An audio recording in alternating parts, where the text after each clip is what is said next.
আমার জামাই বাবাজি তো রোদ্রে পুরা ছাই হয়ে যেতেছে। জানি তোর দাদরি। এই দাও 50,000 টাকা, চা বিস্কুট খাইও। আমি সিদ্ধান্ত নিয়ে বলাইছি, আমি এখন থেকে আমার শ্বশুর বাড়িতে থাকবো, বাপের বাড়িতে আমি আর কোনোদিন যাবো। আমারে জন্ম দিয়া নাকি তুমি ভুল করছো? আজকে আমি তোমারে বলতেছি, তোমার ঘরে জন্ম নিয়ে আমি ভুল করছি। আজকে থেকে আমি তোমার পোলা না, আমি আমার শাশুড়ির পোলা। চলো টুম্পা, আসো।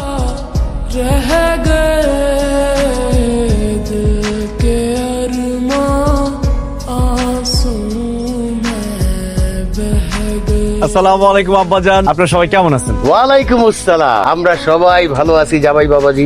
আমার জামাই বাবাজি তো রোদ্রে পুরা ছাই হয়ে যেতেছে। জানি তোর দাদরি। আব্বা, আপনাদের কি জামাই আপ্যায়ন শেষ হয়েছে? হইলে কোন আমরা ঘরে যাই। আরে কি কর, জামাই আপ্যায়ন এত তাড়াতাড়ি হয় নাকি? কেবল তো শুরু। ছেলে, জামাই আপ্যায়ন শুরু করো। হ্যাঁ জামাই বাবাজি, আমি নিজে হাতে এই শরবত বানাইছি। এই গরমে এই শরবত যদি খাও না, মন প্রাণ কলিজা সব ঠান্ডা হয়ে যাইব। আম্মা, আপনার হাতের লেবুর শরবত খাইয়া আমার ভিতরটা ঠান্ডা হয়ে গেছে। আপনার হাতে তো জাদু আছে। আর আমার হাতে মিষ্টি আছে, নাও জামাই বাবাজি মিষ্টি খাও। আব্বা, তোমার জামাই কি পরীক্ষা পাস করছে নাকি? তার মিষ্টি খাইতেছো কেন? আরে বোকাবে, তুই এটা বুঝছ না? শ্বশুর বাড়িতে আইসা জামাই মিষ্টি মুখ করলে জামাইয়ের মুখ থেকে সবসময় মিষ্টি মিষ্টি কথা বাইর হয়। আব্বাজান একদম ঠিক কথা বলছেন। আপনার মেয়ের সাথে ঝগড়া করতে করতে আমার মুখ দিয়ে এখন কোনো মিষ্টি কথাই বাইর হয় না। জান আব্বাজান, মিষ্টি খাই, তাইলে যদি আমার মুখ দিয়ে মিষ্টি মিষ্টি কথা বাইর হয়। ওইছে আর মিষ্টি খাওয়া লাগবো না, পরে ডায়াবেটিস হইব। এই করে চলো, ঘরে চলো। অসম্ভব, আমার মেয়ের জামাই হাইটা ঘরের মধ্যে যাইতে পারবো না। তো সে হাইটে যাইবো না, ঘরে কেমনে যাইবো? বিমানে করে উইরা? বিমানে করে যাবে কে? কোলে করে যাবে। আব্বা, সেই ছোটবেলায় কোলে উঠছি, বড় হওয়ার পরে আর কার কোলে উঠতে পারি নাই। কোলে ওঠার কথা শুনে আমার এখন কোলে উঠতে ইচ্ছা করতেছে। এখন বলেন আমি কার কোলে উঠবো? আপনার কোলে না আমার কোলে? দুলা ভাই আসেন, আপনি আমার কোলে আসেন। ঠিক আছে। এই খবরদার, থাপড়ায় তোর গালের সবগুলা দাঁত ফালালো। বেয়াদব, তোর কোলে সে উঠবে কেন? এই তুমি হাইটটা যাবা, চলো। অসম্ভব, আমার জামাইকে আমি হাইটা ঘরে যাইতে দিব না। এই মানিক রত, দাঁড়ায় দেখতেছিস কি? জামাইরে কোলে কইরা ঘরে নিয়ে চল। আসো জামাই বাবাজি।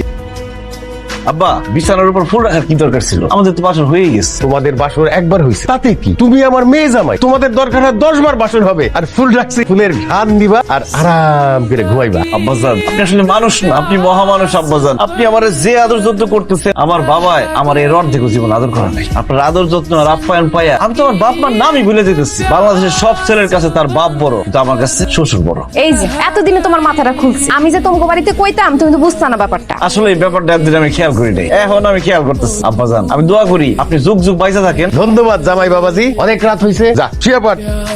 জামাই। আব্বাজান, আপনি আমার ডাকছেন? বিয়ার সময় তো তোমার তেমন কিছুই দিতে পারি নাই। এই যে নাও, আমার পক্ষ থেকে একটা পাঞ্জাবি আর পায়জামা। ধন্যবাদ আব্বা। আব্বা, আমার জন্য? তোর জন্য আর কি দিব? তুই তো ঘরের মেয়ে। ঠিক আছে, তারপরেও তোরে সবচেয়ে দামি একটা জিনিস দিব। কি উপহার? দোয়া, যুগ যুগ বেঁচে থাক, সুস্থ থাক। জামাই বাবাজি, তোমার শাশুড়ির পক্ষ থেকে এই প্যান্ট আর শার্ট। ধন্যবাদ আম্মাজান। আম্মা, আমার জন্য? তোরে বিয়ের আগে যেটা দিতাম সেটা দিব। বিয়ের আগে কি দিতা আম্মা? থামো, চুপ কর। জামাইয়ের লগে কথা কইতেছি, এর মধ্যে ঢুকে পড়ছস। দিলা ভাই, আমার পক্ষ থেকে আপনার জন্য একটা লুঙ্গি আর একটা গামছা। ধন্যবাদ শালিকা। উফ, এত এত উপহার, এত খুশি লাগতেছে। খুশিতে মনে হচ্ছে আমি পাগল হয়ে যাবো। আরে না না জামাই, এত তাড়াতাড়ি পাগল হয়ে গেলে কিভাবে হবে? এখনো তো বাকি আছে কত কিছু। আসো এবার সালামের পালা। সালামি নাও, সালাম করো। এই নাও 50,000 টাকা, চা বিস্কুট খাইও। চা নাস্তা খাওয়ার জন্য 50,000 টাকা? আর যদি লাঞ্চ করার জন্য দিতেন তাহলে কয় টাকা দিতেন? কেন 5 লাখ? আল্লাহ, তুমি এটা কি করছো? সকালবেলা আমার ঘুম থেকে উঠাইছো কেন? আমার দুপুরে উঠাইতে, তাহলে লাঞ্চ করার লেগে আমি টাকাটা পাইতাম। আমার যে কি খুশি লাগতেছে, আমার মাথা মাথা ঘুরতেছে, মনে অজ্ঞান হয়ে যাবো। আম্মাজান, আমার পাটায় টাকাই দেন। আল্লাহ তোমার বাসায় রাখুন, দীর্ঘজীবী হও। এই যে দাদা, আমার পক্ষ থেকে তো শোনাচ্ছেন। জামাই বাবাজি, উপহারটা ছোট, কিন্তু আমার ভালোবাসাটা অনেক বড়। আম্মাজান, আপনার কাছ থেকে এরকম ছোট ছোট ভালোবাসা আমি সারা জীবন চাই। অবশ্যই। কি হলো? কি ভাবতেছো? ভাবতেছি বাপের বাড়ি থেকে শ্বশুর বাড়ি কত ভালো। মানে তুমি বুঝতেছো না? বাপের বাড়িতে সবসময় কত গালি শুনতাম, আর শ্বশুর বাড়িতে খালি আদর আর আদর। বাপের বাড়িতে খাইতাম আলু ভর্তা আর ডাল, শ্বশুর বাড়িতে মাছ মাংস, কত কি, খালি সম্মান আর সম্মান। আরে কেন যে শ্বশুর বাড়ি বাপের বাড়ি হলো না? না না, আমি সিদ্ধান্ত নিয়ে বলাইছি, আমি এখন থেকে আমার শ্বশুর বাড়িতে থাকবো, বাপের বাড়িতে আমি আর কোনোদিন যাবো না। কি করতেছো তুমি? সত্যি? অবশ্যই সত্যি। শ্বশুর বাড়ির এত আদর যত্ন, এইগুলা ফালাই আমি বাপের বাড়ি যাবো কি মরতে? কিন্তু তোমার মা বাপ ভাই ভাবি সবাই আমারে দিয়ে যে কত কাম করাইতো, আমার লাগে খারাপ ব্যবহার করতো, সেটা কি? তার প্রতিশোধ আমি নিবো। কাল খাই আমি আর তুমি আমার বাপের বাড়ি যাবো। এতদিন তারা আমাদের সাথে যা করছে তার প্রতিশোধ নিবো, আর তাকে জানাই দিয়ামু যে সারা জীবনের জন্য আমি শ্বশুর বাড়ি চলে গেলাম। আচ্ছা ঠিক আছে, কালকেই চলো। এই কে কোথায় আছো? বাড়িতে কেউ আছে? ওই কারণ তো দেখতেছি না।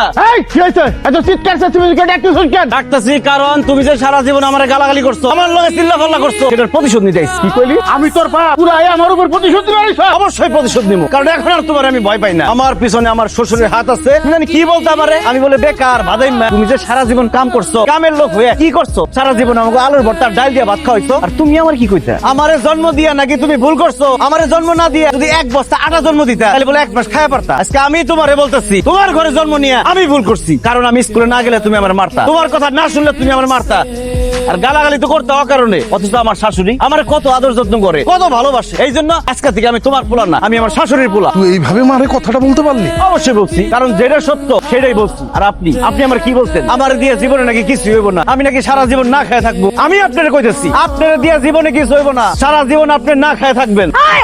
খবরদার, আমার স্বামীর সাথে চিল্লায় উল্টাপাল্টা কথা কইবে না। তুই আমার জামাইয়ের সামনে চিল্লাচিল্লি করে কথা কবি না।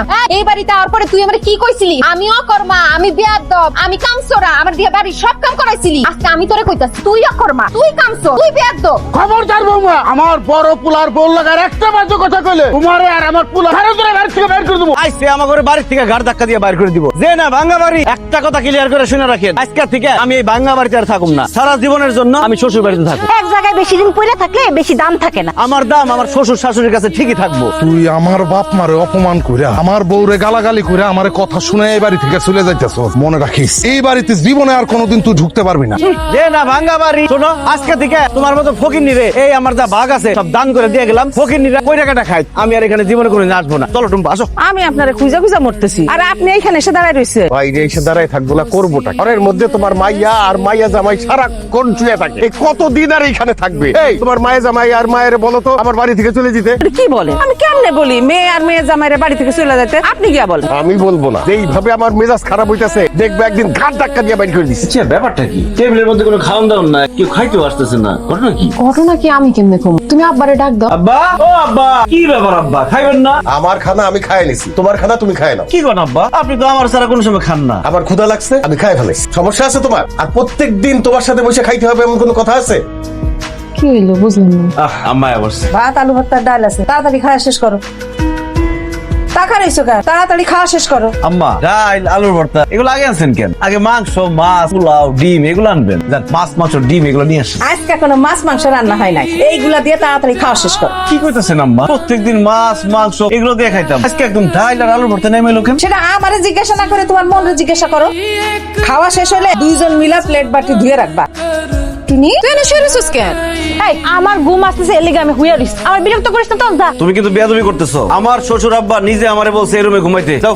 আপনার যে ভাবসাব সেগুলো দেখে তো মনে হইতেছে সারা জীবনের জন্য শ্বশুর বাড়িতে আসতে পড়ছেন। এইখানে যদি সারা জীবন থাকতে হয় তাহলে একটা রুম বানায় তারপরে থাকেন। আমার রুমে আপনার ঘর থাকতে দিতে পারবো না, জানতো এখান থেকে। থাপড়ায় তোর গালের দাঁত সব ফালে দিমু। বেয়াদব কোথাকার, অনেক বেশি সাহস বাড়ছে তোর না? আব্বা, এত চিল্লাই গেছিস কেন? আব্বা দেখো তোমার মায়ের কত বড় সাহস। যে বিছানায় তুমি আমাদেরকে ঘুমাইতে দিছো সেই বিছানায় সে এসে ঘুমাই রইছে। তোমার জামাই কইছে তারে পাশের রুমে গিয়ে ঘুমাইতে, সে উল্টা তার সাথে বেয়াদবি করছে। তারে কিছু বলো। আমি তারে কি বলবো? তখন নিজেকে কোনো আক্কেল নাই। একজনের ঘরের মধ্যে কতদিন থাকা যায়? এই তুই এনে ঘুমা।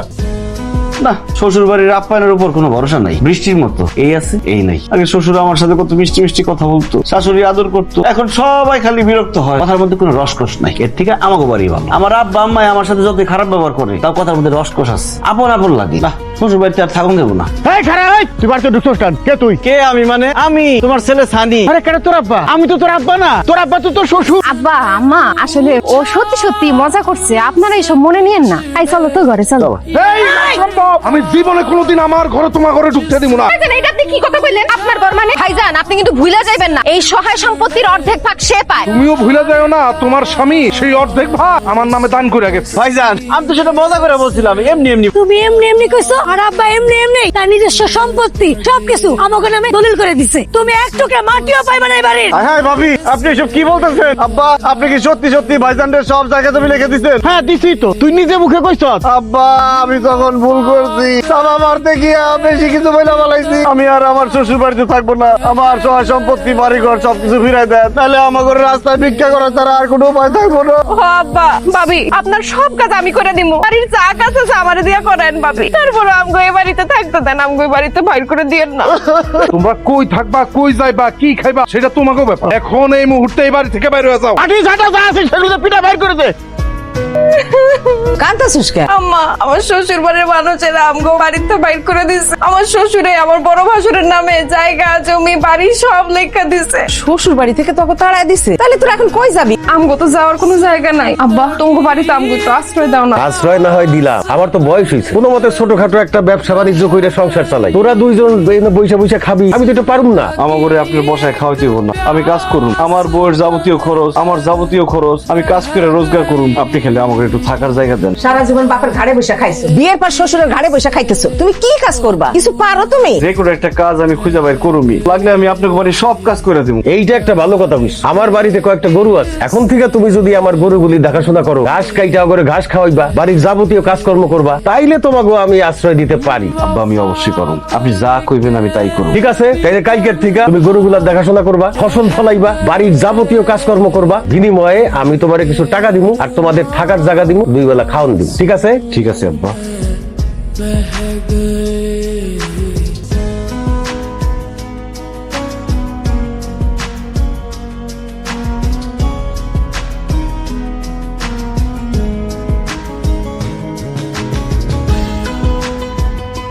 তোর দেখ পারিলাম বাজার, তোর যে অবস্থায় দেখুক জীবন আমি চিন্তাও করি নাই। এবার তো বুঝছ বাপ কি জিনিস, মা কি জিনিস, বাপ দাদার ভিটা কি জিনিস। বুঝছি আব্বা, বুঝছি। যত আপন জানি হোক, তার বাড়িতে বেশি দিন থাকলে আর দাম থাকে না।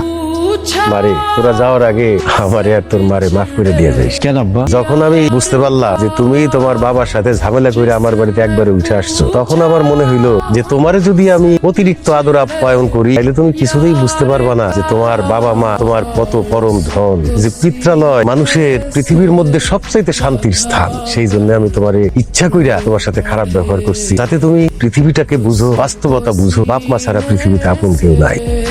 তোমার শ্বশুর যেটা বলছে সত্যি কথাই বলছে। আপনি যেটা করছেন একদম ভালো কাজ করছেন, না হলে তো আমি কোনোদিন বুঝতেই পারতাম না বাস্তবতা কি। আপনাকে ধন্যবাদ। তোমরা চলো। আরে চলো বললে তো হবে না, আমার বিয়ে নাইছে না, ঠাকুরে আপ্যায়ন করা ছাড়া আমি তাদের ছাড়তে পারি? জামাই, যাওয়ার আগে আরেকবার শ্বশুর বাড়ির আপ্যায়নটা খায়া যাও।